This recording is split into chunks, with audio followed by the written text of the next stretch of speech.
ஒரு வருஷத்துக்கு முன்னாடி வேர்ல்டுலேயே ரொம்ப மிகப்பெரிய ஒரு சக்தி வாய்ந்த ஒரு மெஜிஷியன் அப்படின்றவர் தெரியாமல் கோவத்தில் ஒரு கருப்பு மேஜிக்கை போட்டுருவார். இது வந்து தடை செய்யப்பட்ட ஒரு மேஜிக். அதை போட்டதுக்கப்புறம் என்னென்னா வேர்ல்டு ஃபுல்லாக வந்து அப்படியே கருப்பு எரியுது. எப்படின்னா அவங்க நாடே வந்து ரெண்டாக பிரிச்சிடும். ஒரு பெரிய ஒரு வால் மாதிரி வந்துடும்.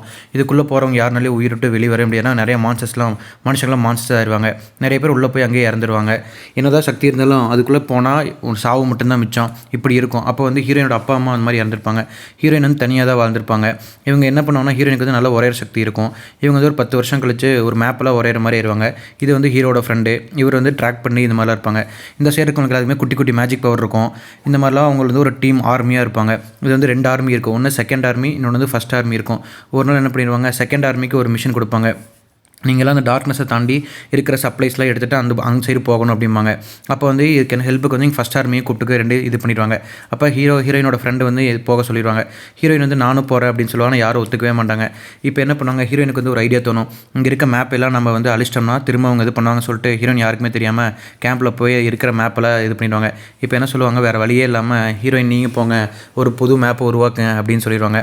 இவங்க சரின்னு சொல்லிட்டு ஹீரோயின் ஃப்ரெண்டு கூட அப்படியே போக ஆரம்பிச்சிடுவாங்க. இப்போ எல்லாருமே வந்து அந்த ஒரு டார்க்னஸான வேர்ல்டுக்குள்ளே போக ஆரம்பிச்சு கொஞ்சம் கொஞ்சமாக அந்த ஒரு இதில் போவாங்க. இவங்களுக்கு எப்படி தெரியும் சாவுதான் ஒரே வழி, தாண்ட முடியாது அப்படின்னு தெரிஞ்சிடும். இருந்தாலும் அவங்க அப்படியே சரி எதையுமே கண்டுக்காமல் மேகி ஃபஸ்ட் டைம் ரொம்ப நாள் கழிச்சு சின்ன வயசில் போனதுக்கப்புறம் இப்போ தான் போவா. அப்போ திடீர்னு போனதுக்கப்புறம் எல்லாம் ரொம்ப அப்படியே கருப்பாக ஆரம்பிச்சிடும். எல்லோரும் ரொம்ப பயந்துகிட்டே இருப்பாங்க. அப்போ ஒரே ஒரு விளக்கு இருக்கும். அது அப்படியே தானாக அப்படியே அணைஞ்சிரும். ஒரே ஒரு ஆறு மட்டும் பயந்துட்டு அந்த விளக்கு அப்படியே ஏற்றி வைப்பார். திடீர்னு பார்த்தா அந்த ஒரு மிருகம் வந்து ஒரு பின்னாடின்னு இருக்கும். இப்போ அப்படியே பயங்கரமாக ஷாக் ஆகுவார். இது என்ன மூவின்னு தெரிஞ்சுக்கிட்டா மூவின்னு கமெண்ட் பண்ணுங்கள். இந்த மாதிரி மூவிஸ்க்கு மறக்காம ஃபாலோ பண்ணுங்கள்.